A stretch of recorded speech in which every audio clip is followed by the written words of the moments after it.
Hey everybody! First off, I want to thank PAX Online and you, the audience, for giving us the opportunity to take an insider look into music and gaming. Millions have seen Travis Scott in Fortnite and John Legend in The Wave, and now music and gaming are beginning to merge like never before. I have the pleasure to present this panel with three incredible musicians and gaming industry veterans. First, I have Uyanga, a vocalist for industry-leading games like Ghost of Tsushima, Legends, League of Legends, Overwatch, and even featured in her own East-West sound library. As a music geek, so unbelievably cool. Thank you, Uyanga, for joining us. Jason, thank you for having me. Second, we have Shota Nakama, guitarist, composer, and founder of the video game Orchestra.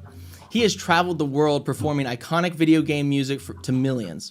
Shota has also recorded the music for blockbuster games, including a personal favorite of mine, Final Fantasy, with credits in 12, 13, 14, and 15. Shota has also worked on a recent title, No Straight Rose. Check it out. Shota, thank you for taking the time to be here. Thank you. Yoroshiku onegaishimasu. Third, we have Joe Cataldo, a composer and sound designer who specializes in producing hybrid scores for games and is owner of Mad Wave Audio. His credits include Archer, Danger Phone, Terminator Salvation, a VR game, the 13 remake by Ubisoft, Last Night, and a new game, Blind Fate Ido no Yami, and much more. Joe, thank you so much for being here. Thank you, Jason, for having me. This is going to be great. And my name is Jason Parks. As a musician, I'm a woodwind player. Professionally, an entertainment producer and CEO of ROTU Entertainment, which is an immersive media studio currently releasing a VR game called Rhythm of the Universe Ionia. ROTU has a booth at PAX Online. If any listeners want to learn more, check us out. So I would love to start out by diving more into our backgrounds in gaming and music. The introduction is just the tip of the iceberg when you dive into our careers. We have come a long way from Berklee College of Music as students almost a decade ago. So Shota, would you start us off by letting our audience know more about you, your accolades, and anything you're currently working on? Yeah, I guess like the PAX community probably knows me more about me than myself. We performed at PAX so many times, particularly PAX East. We've done Prime once, twice, I think. But yeah, like almost every year we performed at PAX East, and I've done the video game orchestra thing, and we've been fortunate to be featured every time. So that's great. Hopefully we can do something this year too. But yeah, I forgot the question. This is gonna go well. Sorry, no guys. worries. No, just Right. tell us a little more about your background. Yes. Also, I know you have a studio as well. What have you been working on? Okay, I'm gonna talk about the PAX after. So my name is Shota Nakama. I'm from this little island called Okinawa. If you know where that is, it's a small island in south of Japan.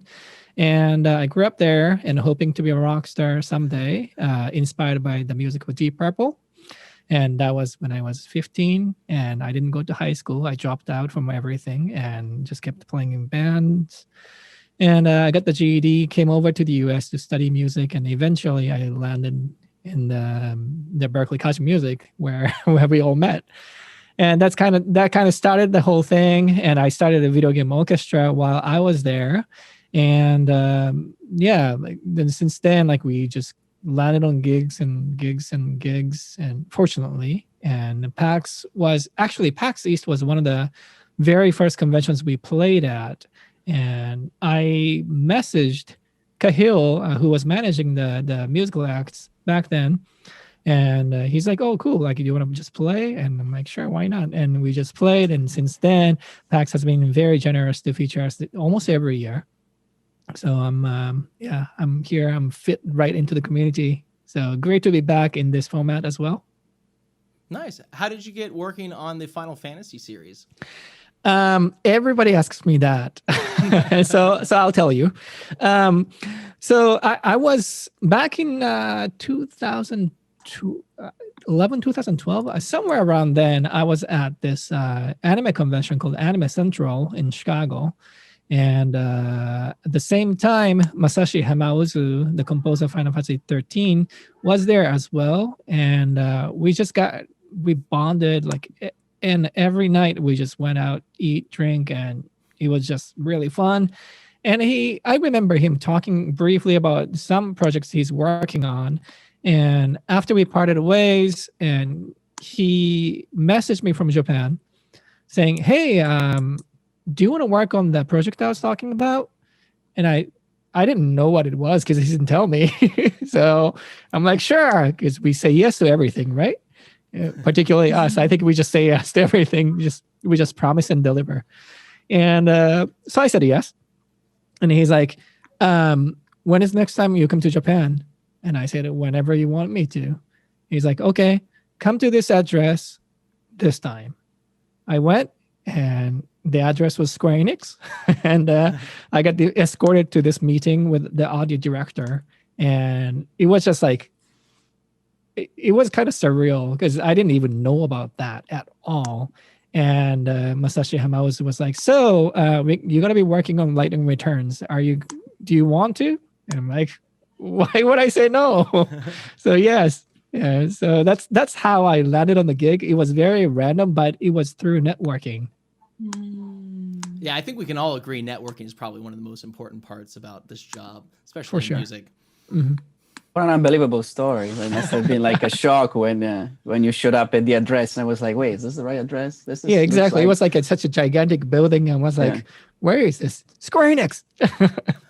And usually they keep it very, how to say, like private. They don't want to show off that the company's there for fear of like, you know, like any other media company, they don't super advertise their headquarters. So it must have been even more, you know, amazing when you realized where you actually were. Yeah. So I went straight after the meeting. I went straight to their shop and just bought a bunch of things. I like a fan. Fantastic. Awesome. Well, Uyanga, could you dive in a little more about your background? I mean, it's been just a pleasure following your career. More things than we could possibly ever acknowledge in just this panel. But if you could dive into some of the favorite things you've done and anything that you're working on right now. Yeah, my name is Uyanga Bold. I'm from Mongolia, created in Moscow, and spent half my life in Switzerland, and then came to Berkeley, Boston, to study music. But I came to America wanting to study, U.S. music, jazz and R&B and all of that. And then people were like, no, what you do, like Mongolian roots and the ethnic stuff, that's where it's really cool. And then I got persuaded, and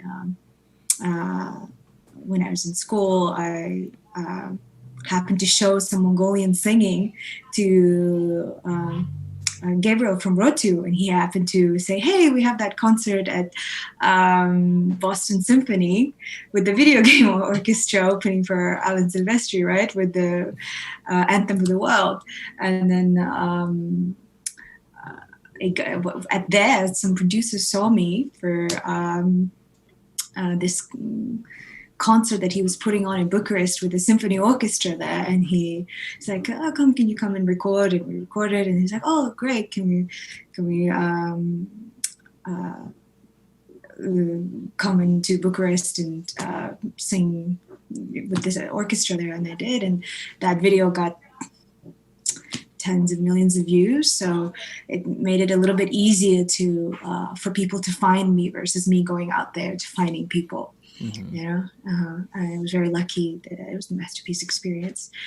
And some highlights, recently Mulan came out on streaming in Disney, so I was very fortunate to work on it and provide some vocals, and be invited to Harry Gregson Williams' studio and do that here in Santa Monica, and also worked on this Spider-Man Marvel's animation, Maximum Venom, and we did a lot of vocals for that. And this was during COVID, so we did it remotely, you know, and with Sandro Morales, and he composed incredible music for that. And also it was really fun to do the vocal library. There was a lot of recording, just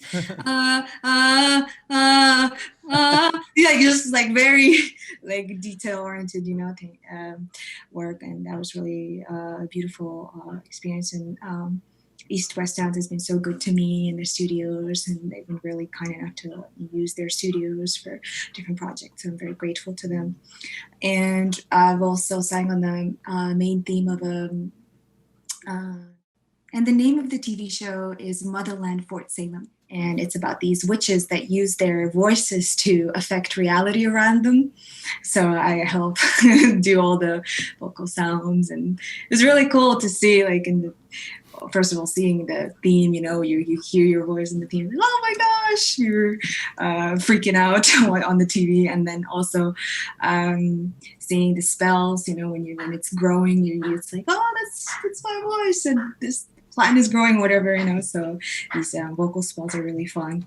That's what comes to mind at the moment. Oh man, well, I mean, it's pretty incredible journey you've had. Would you mind talking a little more about how did you even get introduced to the gaming world? Really, like when did you what was your first game that you were on, and then how did you continue to do more? The first game I was on, I believe it was League of Legends. Yeah. That's a great first game to be on. Yeah, thanks to also a Berkeley graduate, Edouard Brenaizen.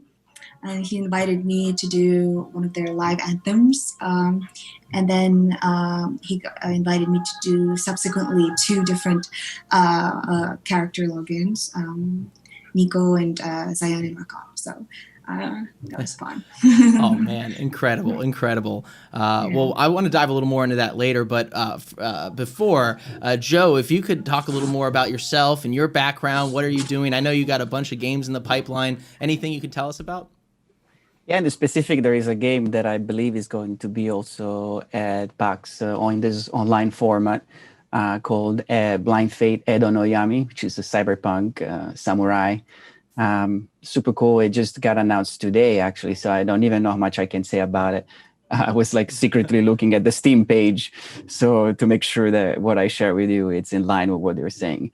In terms of my background, wow! First of all, oh my God, Uyanga, what a crazy story! Like you too, like amazing, like jumpstart career. But I mean, I known you since Berkeley. You totally deserve it. Your voice is so unique. I'm glad that even if you came to US to study jazz and more American music, that you kept your roots and you kept developing your style. Truly a gem. Her voice is truly a gem that we needed as a sample, but also like in real life. My background in video games started when I realized that it was actually a viable career. I had no idea. It's something that I always did as a kid. I loved to hack games and put my music and my sounds in it. And let's say 10, 15 years ago, video games did not used to have any kind of like encrypted sound banks, or they would just come on CD-ROMs, and you will install the game and there would be just a folder called audio or sound effects. So you could easily go in there and replace the audio files that were in that folder with the same identical naming scheme with different audio. You could completely swap audio for games. And I spent endless summers with my friends just doing that. A couple of games I can mention. We had fun swapping sounds or creating a new one where Worms Armageddon, the little turn-based war game, and we were like put silly games maybe from more violent games like Carmageddon or any shooter games of that time. And so it was just a way to have fun. But in practice, in retrospective, I realized I was kind of creating mods in terms of audio and remastering and recreating music for sound design. And so it was only until I actually moved to US then I realized that no, wait a minute. This is actually a job. Creating sounds and music for games is a viable career. And that's when I started dedicating myself just to that. It started with I have to be honest, everything started with a few small indie projects that I was fortunate to be friends with the team, and they really became extremely popular when they were brought to the public attention. And so one thing led to another, similar to Uyanga experience and Shota experience.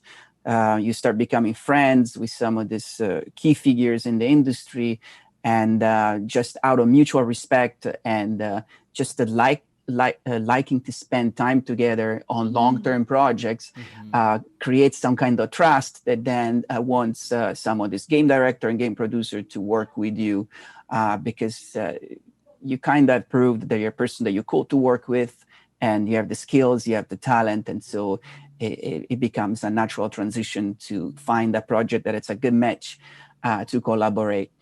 In terms of some of the projects, one of my first project that really was under the spotlight was The Last Night, the cyberpunk pixel art game that kind of went crazy, I believe in 2017 when announced at the Xbox press release. And then after that, I worked on obviously that opens a few doors, and with the Terminator VR experience, with the Archer game, a few other games that are not announced yet, but it all becomes some kind of snowball effect. So my story is not that different than all of yours, guys. If there is something particular that you want to know, but that's more or less the same process.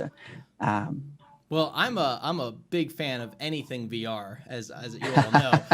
So I'd love to hear more about Terminator Salvation VR game. I mean, maybe a little more detail as to how that all happened and why pursue a VR game? Why jump on it? Just because it was there, or did it particularly interest you as a challenge musically and as a game audio designer?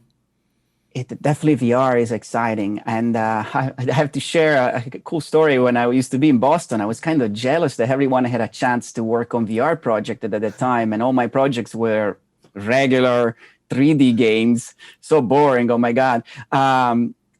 Because there was so much focus on audio.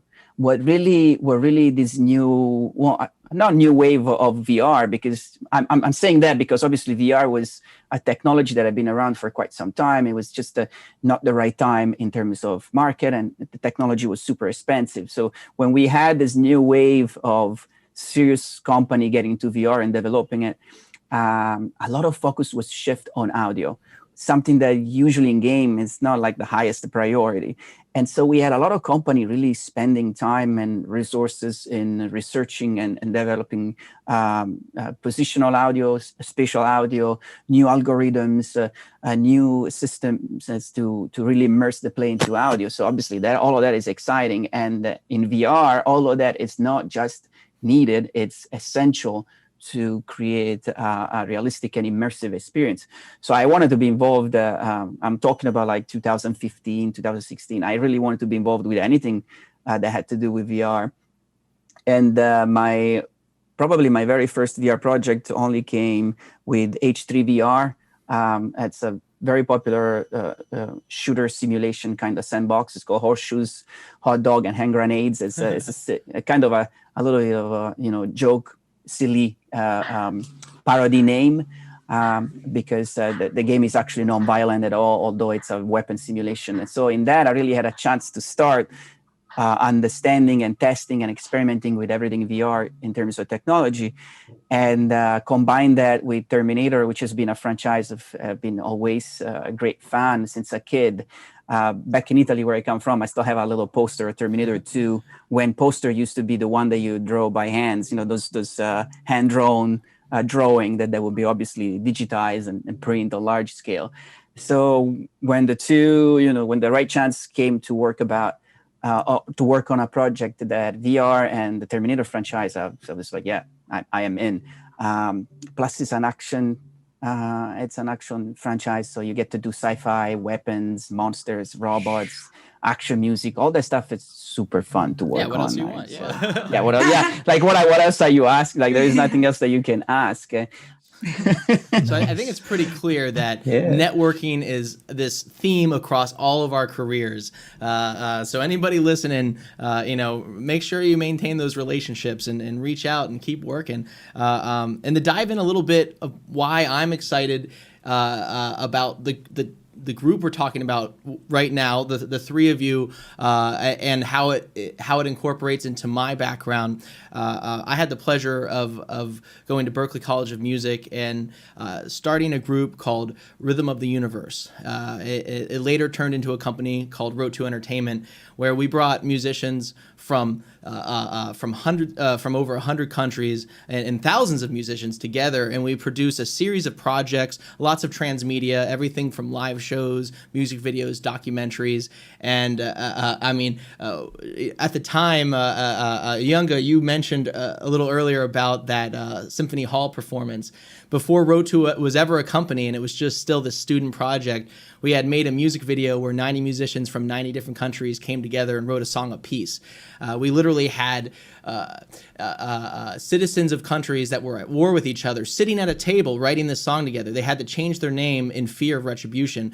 That show ended up turning into a live show that was performed on Symphony Hall stage. Uyanga was one of our solo artists, one of the most iconic aspects of our music video and our live performances.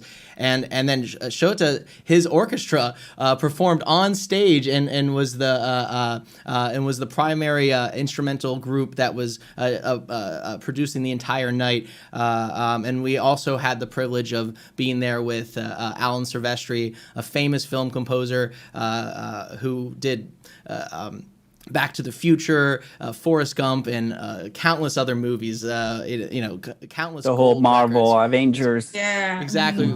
I mean, more than I can ever list. And that led us to creating a company called ROTU Entertainment, where we worked with nonprofits to produce all sorts of projects, all sorts of transmedia. Particularly, my team was able to travel to the Peruvian Amazon, where we filmed the illegal gold mining and deforestation happening there. Then we made a music video with international body of children singing a choir about this effort we have and how we have to save the Amazon. We made a music video with it, and then we also made a documentary called Mercury Uprising, which was seen at COP20 and COP21, the United Nations conferences that helped spark the Paris Climate Agreement.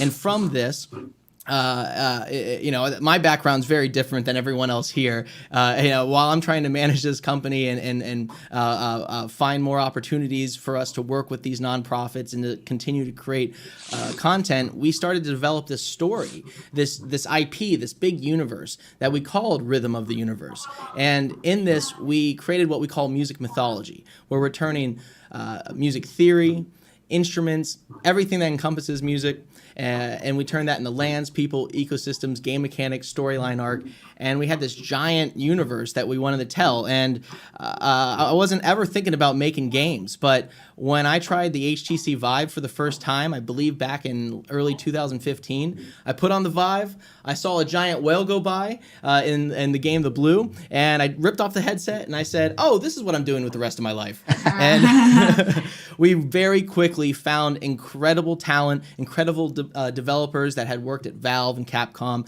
and we found the resources needed to move forward with making a game based around that giant IP, that giant universe that we had come up with. And so I'm proud to say we now are releasing this year Rhythm of the Universe Ionia, which is the first episode in a series of VR games. And this first one's based around environmentalism and animal habitat conservation, where in the game, you and your sister Allegra are going through the Ionian forest, and you actually have to save these giant musically inspired creatures using music theory superpowers, which we call Modus powers. And and that then ties in Joe, who has come in and a big part of our sound design. And ultimately, this entire panel helped inspire or directly worked with us to create this VR game. So it's a pleasure to speak with all of you and have you come together and us share a big passion of ours, which is music. So I'd love to tie that into us jumping into what makes music in games exciting for us, right? We all come from different perspectives. So, for example, music and audio development for VR titles are completely different than what you had to do for VR games, for regular games just a few years ago. So, from the panel, let's open it up. What are some thoughts, any favorite things that you've worked on or things that you've seen that really define where music is going in gaming? I guess I'll take the first lead. Yeah, so No Straight Rose, for example, it's a music game essentially. So this evil EDM empire, not that EDM is evil, just so you guys know. But so there's two rock musicians, guitar player and drummer. They are fighting against the evil guy from the EDM empire, and literally, like when you shoot a bullet, then it's a note, like notes come out, and then like you attack the people. So yeah, that's how the game is. So without the music, the game doesn't exist. And also the company, the developer company that made the game is called Metronomic, which kind of implies that it's a musical. It's a company that deeply cares about the music and audio. Yeah, and so this was such a like big part, and I did some guitar and just monitored the whole production as well. But yeah, we had huge talents involved in this, and so famous guitar players involved in this, and they're all shredding, so that they can all defeat the evil empire. So I love how that where it's sort of similar to ROTU, where you're having this this interpretation of actual music or performance of music and turning it into the storyline and creating game mechanics from that. I love that, and you see more and more of that. Right. I mean, for example, one of the most successful VR game of all time, Beat Saber, right, is taking elements of some of our favorite rhythm games, but then just completely redefining it and having giant blocks fly at you and giving you lightsabers. Who doesn't want lightsabers, right? And created created an environment where you can compete with other people. You can get better very slowly and gradually, and find yourself doing maps and songs that you never thought possible. So it sort of reminds me of back in the day of going to the bowling alley and doing Dance Dance Revolution, right? And just taking it to the next level, and then adding a lot more on top. I mean, there's so much changing in the world right now for music and gaming. Right, and also like not just games, but also for the visual media. I think it's all about stimulating your senses. So games can stimulate obviously the visuals, like your vision, and also the touch, because you are playing, so you're indirectly touching the game. But then by adding music, then you can stimulate your hearing sense as well, and more the merrier. Then like your brain react to that in certain way, and you get it becomes more immersive. Yeah. The entire experience becomes. Yeah, especially with interesting sounds, new sounds. I think there was a study done where when you hear a sound you've never heard before, your brain goes, "Oh, what is that?" Right? Then you pay more attention versus hearing a sound you've heard all your life. Like your voice. Or Japanese instruments. Exotic instruments. Yeah. I think. I grew up playing video games like Alpha Centauri, those strategy games. And then also when I was my first year at Berkeley, I was, playing OG World of Warcraft, Well, StarCraft and all of those also, but like the first, person when you go online and the multiplayer world. And I just remember it felt like the music was such a big part of it. And you're roaming these planes, because back then you used to walk so much, and you're hearing these music play over and over. And it was such a part of the journey, right? It becomes the soundtrack of the experience within the world, and this avatar character becomes me, and I'm there, and it just becomes part of my world. And I still miss, sometimes I'll be walking somewhere and I'm like, oh, I miss walking in this forest with pink trees, whatever, and the soundtrack would come with it, right? Because it becomes part of it, right? And I thought, who are these people that get to work on such experiences? Because ultimately for me, video games as well as visual media is a means of storytelling, and it's a means of immersive storytelling. And humans have been telling stories since the dawn of time, and it's a way of transmitting wisdom, knowledge, carrying on our experiences from one human to another, right? So it's such a tremendous privilege that we get to support that, right? And to write the new stories of our age, of our time, right? and do it in a kind of a collective way, because these ideas of the music, right, the notes coming out of the bullets as bullets, or saving the forests with music, right, or these 3D versions of these AI that take over the world, right?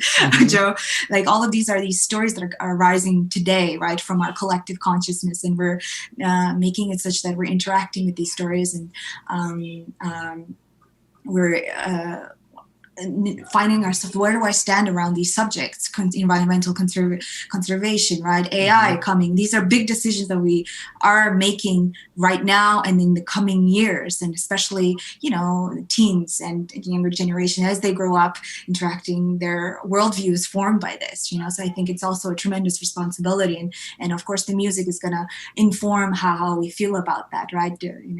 I'll never forget, I was in this panel once, and this composer talked about, okay, so this scene is coming up. Do I foreshadow the intentions of the main character, right, by adding kind of an ominous note, or do I let the audience discover later, right? There's a lot of responsibility in artistic choices that we get to, right? The narrative choices that we take,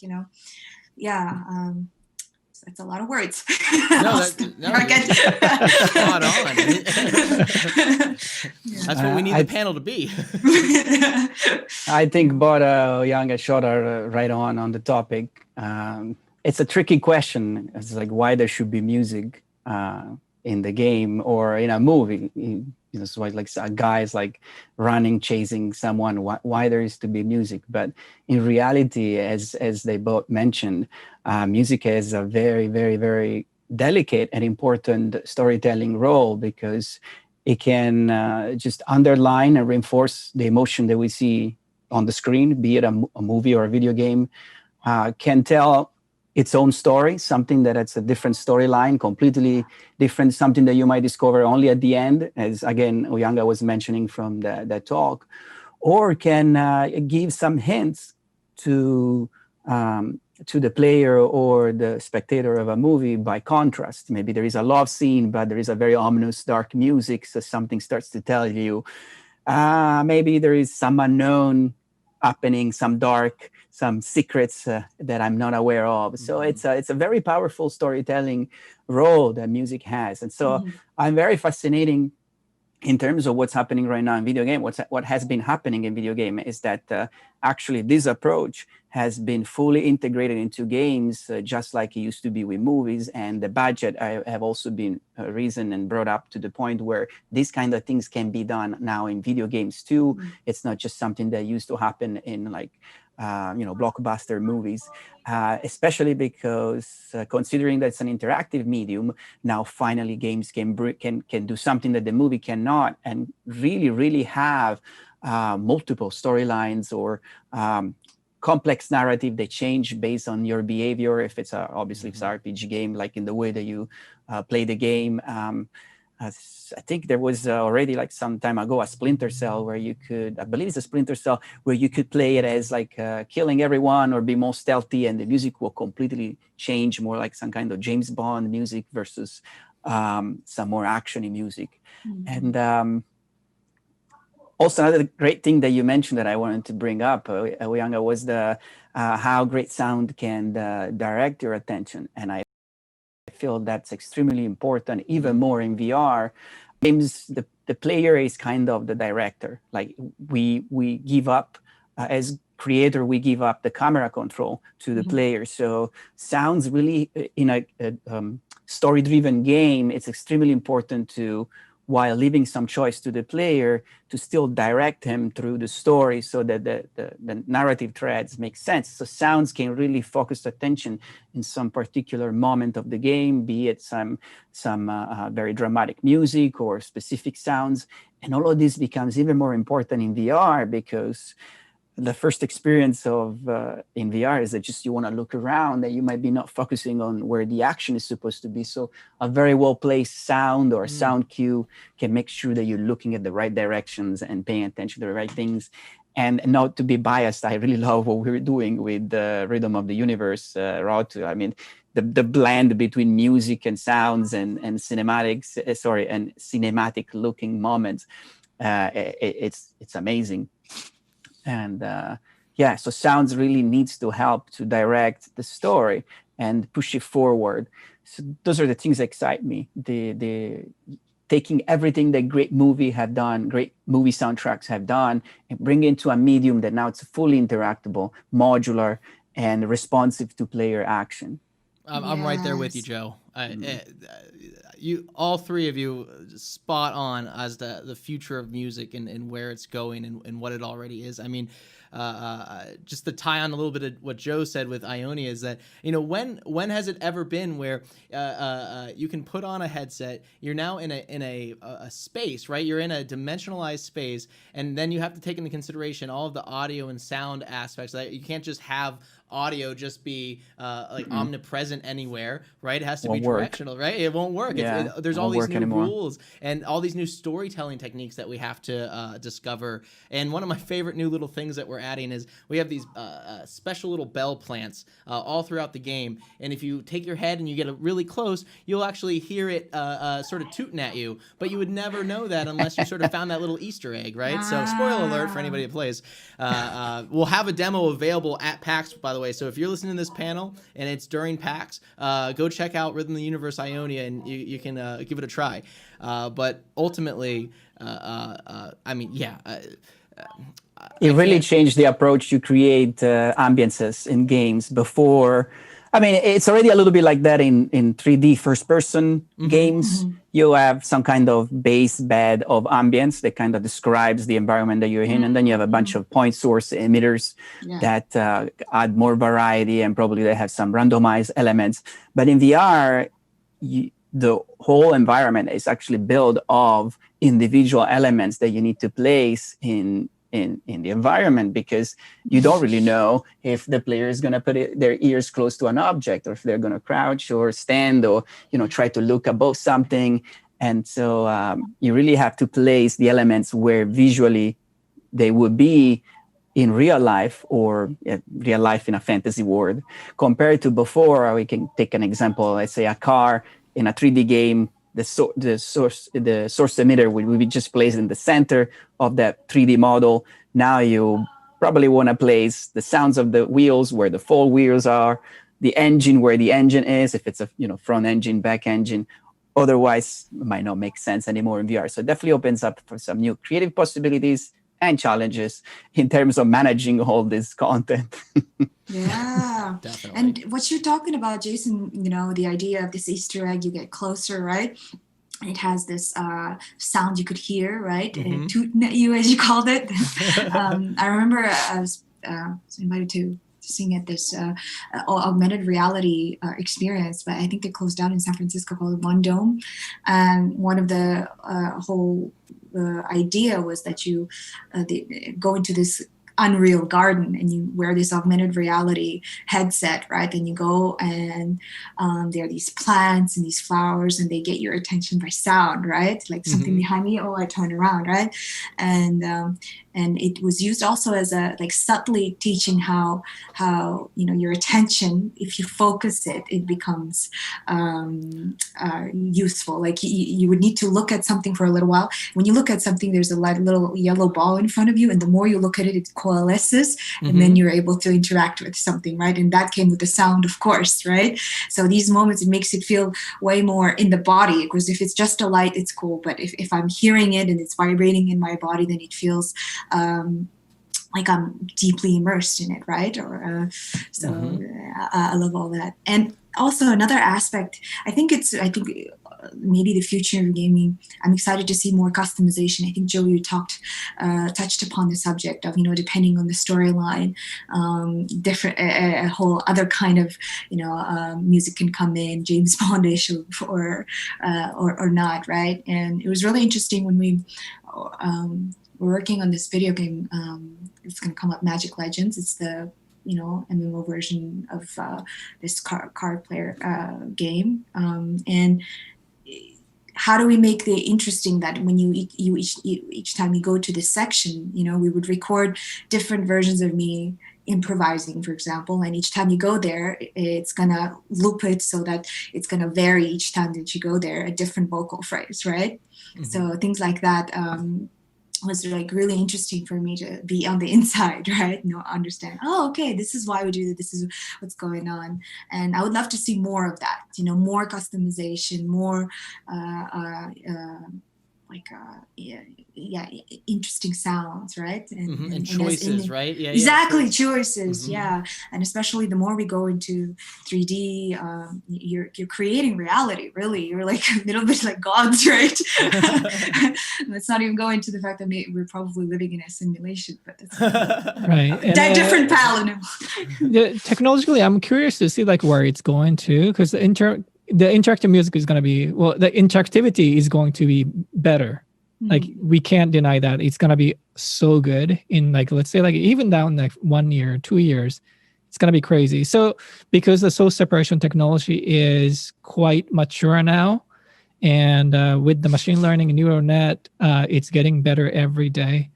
So eventually, maybe we don't even have to program. We don't have to like program the way we do things now, and we could probably like. The game might study what you pay attention to more, and that triggers the source separation accordingly. That could happen, and that would be like a lot more interesting than what's happening now too, because like it just studies you and then like sort of like customizes the experience just for you, and that I can't wait to see that. I don't think it's too far away in terms of time either. Jason, correct me if I'm wrong, but most headset now have eye tracking, so they can feed their data back to the developers, and they can use that exactly as Shota was saying to learn on what you're focusing on when you are like paying attention, when you're bored, so they can customize the experience to keep your attention level high. But yeah, as Shota was saying, the level of interactivity and and responsive music, the technology is already there. I would say right now, what's challenging it's to execute that for smaller team, because obviously, as Uyanga said, there is a lot of re-recording, variations, additional takes, additional melodies that needs to be recorded to make so that every time let's say you walk in a certain area of the game, you don't just hear the same music track starting at the same point every time. So that obviously requires a bigger budget to execute that. But what I'm personally curious to see, and I'm wondering if Shota has seen anything like that, is the more not machine learnings, but the sample modeling, to the point that some engines now can have instruments that actually play in real time in the game. It's not pre-recorded music. So I'm really curious to see how that is going to play with the usual techniques that we use to create interactive music, to adjust and really respond and even modify the music according to the player input, the choices that the player makes, or if you're in VR, based on where he pays attention and what he likes and doesn't like, by studying his eye movements and the pupils dilatation, if it's like paying attention, exciting about something, or bored. That's gonna be like interesting to see how it develops. Yeah, and I can't move on until I just also acknowledge how incredible it is that we are also starting to blend gaming with actual live performance, right? We didn't even touch on, music is such a vast genre of potential topics, right? That we had the largest concert ever in Fortnite, right? How incredible is that? I mean, where you very unique, right? Exactly. And then we've just had recently John Legend in the Wave, and you can either on TikTok or via a VR headset be able to experience it, and it's almost better than live entertainment in a lot of ways. I definitely don't condone it replacing live entertainment. If anything, we should all be working very, very hard to get back to a place where live musicians are supported, live performances are still attended. We definitely, as a society, need to make sure that continues to happen. But we can expand on it, and we can give musicians this new avenue, this new way to engage an audience. And it's for me, it's incredible to see that happening. And that's something that everyone should be aware of. Yeah, I don't see it. Please go ahead. No, like I was gonna say, like, because I produce live shows, and we've done online shows, and the situation now is like, when Napster came into the picture of the music industry, it destroyed the whole thing. But like then, like we saw the emergence of the new platforms, the iTunes, iPod, it's all obsolete now, but iPod and everything. Then it became more competitive and more interesting. Mm-hmm. And now Spotify is out there too, and Tidal and all those great platforms. Love Tidal. They're out there. Yeah, Tidal, especially because the quality is so much higher. Yeah, and that's what we care about, right? Musician nerds. Real musicians. Yeah. So yeah, and I think that the COVID situation that really like it kind of destroyed. It made the ground flat, but now is a chance for the new things to pop up, and the online concert thing, also Fortnite concert thing. That's a great way to entertain people, and I think combination with VR, I think might be the virtual concert might become very mature, flourished. Yeah.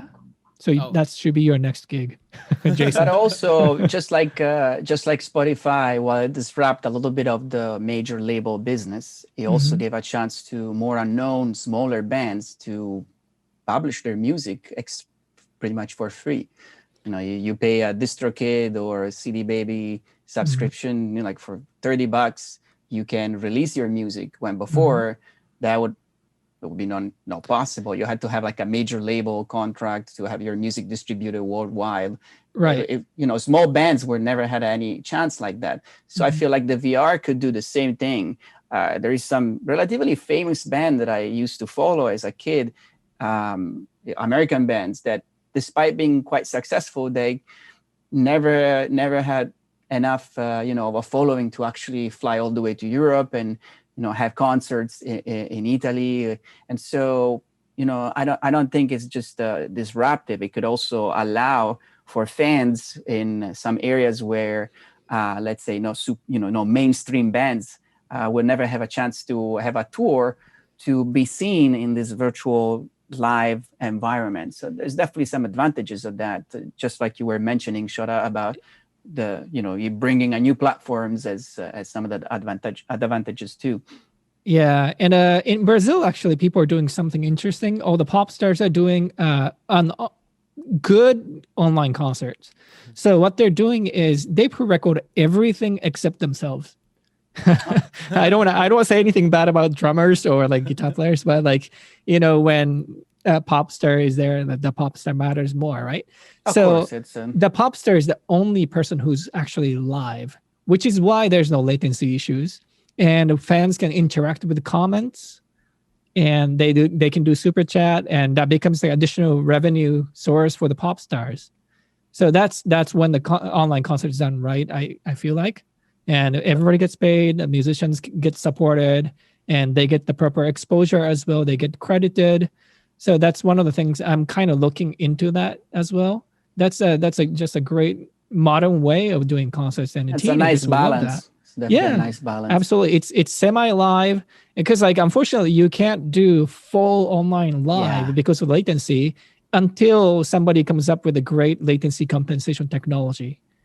And until then, or 5G might solve this, because our picture quality will be significantly better, and the connection will be, way faster than what it is now.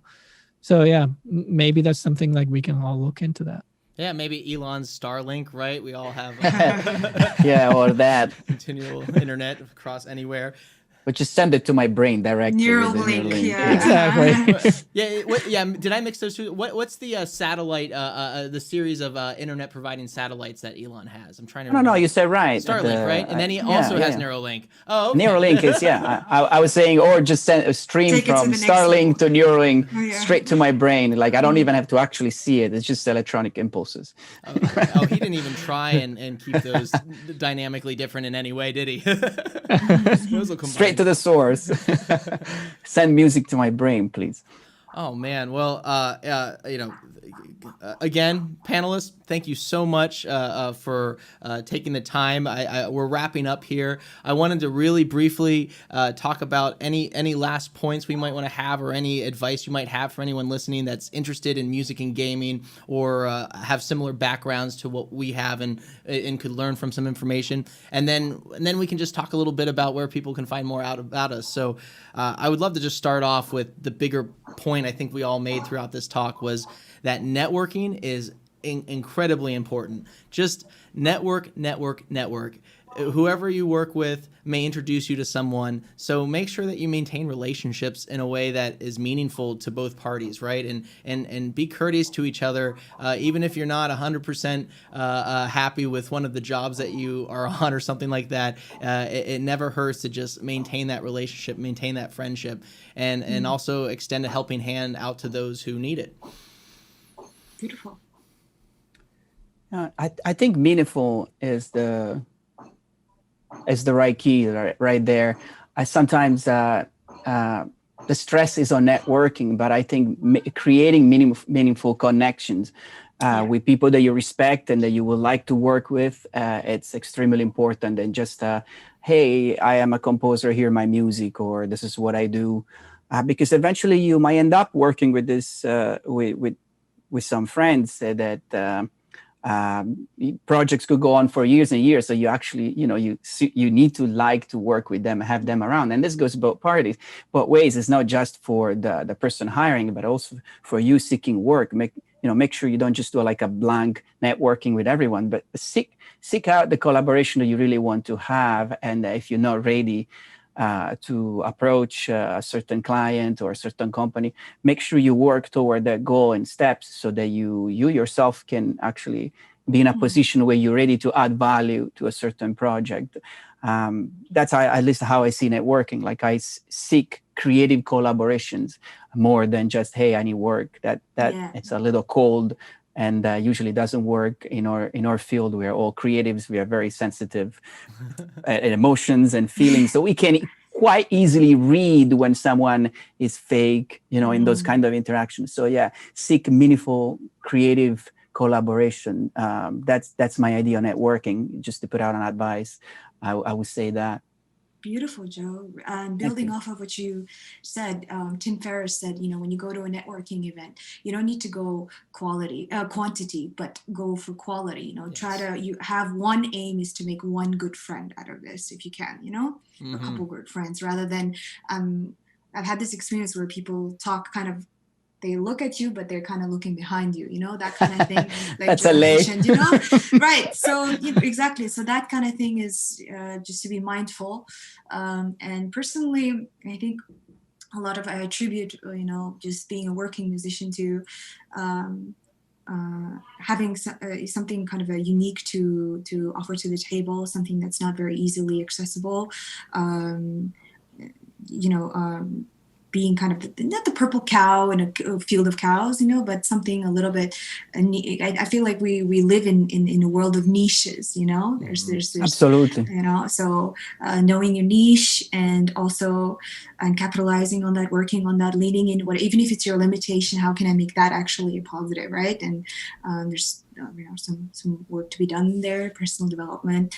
And also, for me, it's been seeking out the very complicated and trying to master it, because there's always someone who needs something very complicated. And the more you go into something very difficult and complicated, the less the competition, the less just people naturally seek you out. So I've made it a point to just really study as much as possible difficult traditional musics and things like that. And just in 1 month, I would do like Mongolian singing in French, writing like a lullaby for reading in Russian, and then singing in Indian singing, and everything like Shota was saying. I would just say yes, and then I would figure out, and it would work, But it would be just all of these completely different. So if I was just singing pop, perhaps I would not get as much work, So. So variety but the masterful kind, in the sense of like try to seek the difficult. I also imagine that's for yourself too, because we are all in this career for the long run. So you want to keep yourself engaged, interested, and make sure you don't burn out from doing Exactly. always the same thing over and over and over and over. Even if you're great at doing that and people associate you with that particular thing that only you can do, over time for yourself, it's going to become, repetitive. So you have to, you desire to find new way to express yourself. So exactly. Yeah. Well said. And following the curiosity, the profession. I think we're all musically curious. That's why we do this, absolutely. Right? And to follow that and see where does that take me, and then it informs everything rest and makes us better musicians overall. Yeah. So what I want to say about the networking, what I want to add to that is I consider us, four of us, being good at networking, which is probably why we are still in the industry. But just to decipher the reason why we are good at that is because, first of all, I love how international this panel is. Like, it's so diverse. And we've gone through a lot of things, a lot of experience with a lot of different cultures. So we have very broad perspective of things. And we tend to accept different cultures better, and because we've seen so many things. And so I would actually try to, not just the music, but also try to enrich your cultural understanding and inner diversity, and localize yourself so that you really get it. And then the networking thing will come naturally, because if I know more about America, of course, I can easily interact with people here. And if you know more about Japan, obviously it's easier. And so, yes, the key is to localize yourself. I think that's a great point. So, as musicians, sometimes we tend to be a little narrow vision, and all we focus on is music. Mm-hmm. And that can limit ourselves and the way we understand art and creativity in general, because we focus only on one aspect that we love, and we forget about writing and poetry and visual arts of different cultures. So it's definitely a great point, and it will give you depth as a person that will help you connect in a meaningful way with friends and people in general, and beyond the scope of networking. I think that's a great advice, Shota. Yeah. That's a great point. Oh, perfect. Thank you so much for coming here and putting this together. I think this was a fantastic panel with information that a lot of the PAX Online community can value. So just to wrap it up, Uyanga, could you start off? How can people learn more about you? Where can they find more information? Yes, thank you again for having me. Thank you for putting this together. You can find me on my website, uyangabold.com, UYANGABOLD.com, and on all the socials, on Instagram, YouTube, Facebook, it's / Uyangabold Music, UYANGABOLDMUSIC. Yeah, thank you. Oh, perfect. Joe, could you jump in too? Absolutely. Fairly easy. Just my name, and that would match Joe Cataldo, JoeKatldo, will bring up all websites, social media. So if you want to get in touch with me, I'm always happy to talk about game audio, game music. And when I have time, I actually respond to emails. And that's actually fun to chat with some people that are just approaching video games, or sometimes I get emails from people that are very expert in maybe producing rock bands, but they want to get into video games. I'm always available for that. So both my website and my company website, Medwave Audio, and Joe Cataldo, you can find all the information online. Excellent. Shota? So if I email you, you'll write back to me. Sure. Yeah. Wow! Finally, yes. Yeah. Well, but like you guys, if you search my name, Shota Nakama, social media shows up, and you can definitely connect with me through those platforms. And my company Soundtrack, we are always seeking great talents. So if you have demos or something, send it to me through the website, please. I would love to work with you. Well, thank you, everyone. My name's, again, Jason Parks. You can learn more about ROTU at ROTU.com, and any way of social media by @JasonParksVR. Again, thank you, everyone, for taking the time to listen. Thank you, panelists, for being here. I really appreciate it, and we look forward to seeing you at future PAX events.